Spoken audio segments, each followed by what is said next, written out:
नमस्कार, दीप्स किचन मराठीमध्ये मी दीपाली आपलं मनापासून स्वागत करते। चला तर मग आजच्या आपल्या रेसिपीला सुरुवात करूयात। आज मी तुम्हाला नाश्त्यासाठी टोमॅटो ऑमलेट कसं करायचं ते दाखवणार आहे। अगदी साधी सोपी रेसिपी आहे। टोमॅटो ऑमलेट करण्यासाठी मी ह्या साइजचे 3 टोमॅटो कट करून घेतलेले आहे।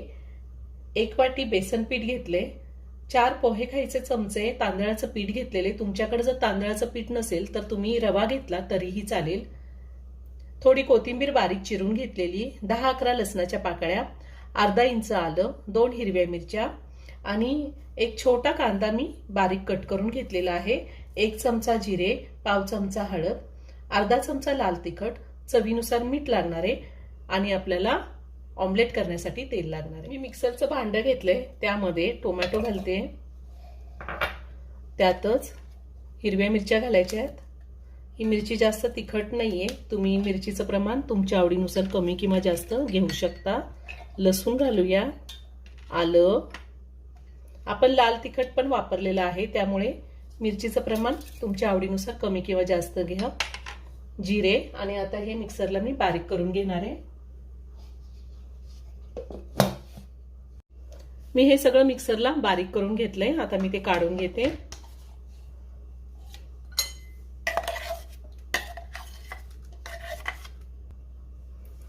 मी टोमॅटोची पेस्ट बाउलमध्ये काढून घेतलेली। आता आपल्याला त्यामध्ये डाळीचं पीठ घालायचंय, बेसन पीठ घातलंय मी, त्यामध्येच तांदळाचं पीठ घालायचंय,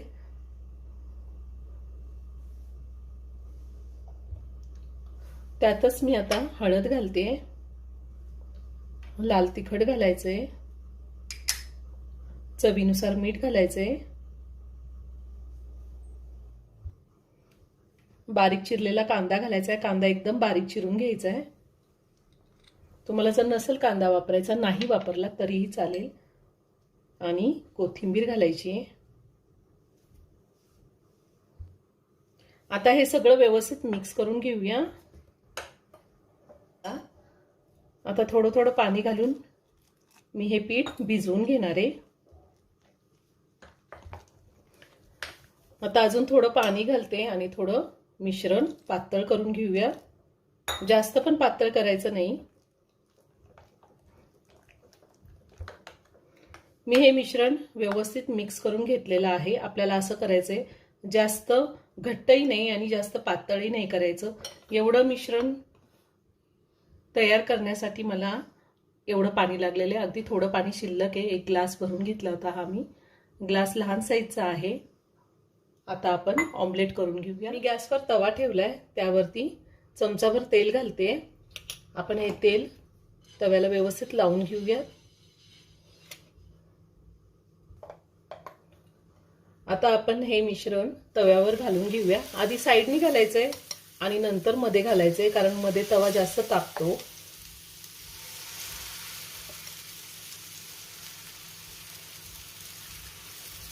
असं थोडं चमच्याने पसरून घ्यायचे।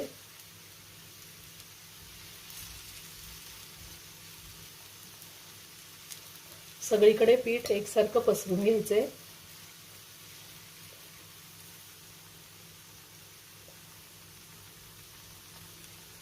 गॅसची फ्लेम मी लो टू मीडियम वर ठेवलेली आहे।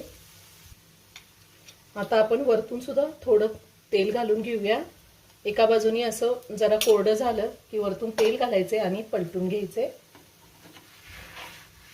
आणि हे ऑमलेट थोडंसं जाडसरच करायचे, जास्त पातळ नाही करायचं। एकदम छान खरपूस भाजून झाले खालून।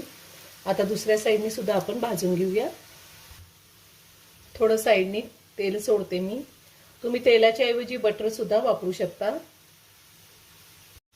आता हे ऑमलेट तयार करून झालेलं आहे। दोन्ही साईडनी मी व्यवस्थित शेकून घेतलेलं आहे। आता ते काढून घेते आणि ह्याच पद्धतीने राहिलेले सगळे ऑमलेट मी तयार करून घेणार आहे। आपले टोमॅटो ऑमलेट तयार करून झालेले आहेत। सॉस सोबत खूप छान लागतात, तुम्ही एकदा नक्की करून पहा। व्हिडिओ जर आवडला तर व्हिडिओला लाईक आणि शेअर करायला विसरू नका। रेसिपी आवडली असेल तर कमेंट करून नक्की कळवा। पुन्हा भेटूया अशाच एका छानशा साध्या आणि सोप्या रेसिपी बरोबर। धन्यवाद।